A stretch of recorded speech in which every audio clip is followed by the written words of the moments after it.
হ্যাঁ বন্ধুরা ছিলাম না, বাজার করতে গেছিলাম, এখন আসলাম, এসে কাপড় নিয়ে আসলাম, ঠাকুরের কাপড় আর কি লাগে, কাপড়ের বাজার করে আসলাম, দেখাবো না তোমাদেরকে। চা খেয়ে নিয়ে, চা খুব মাথা ব্যথা করছে।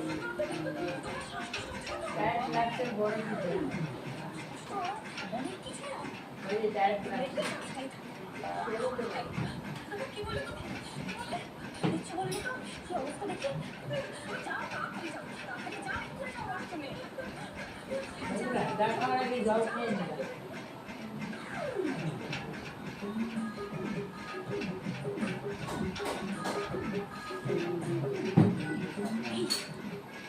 জল লাগছিল।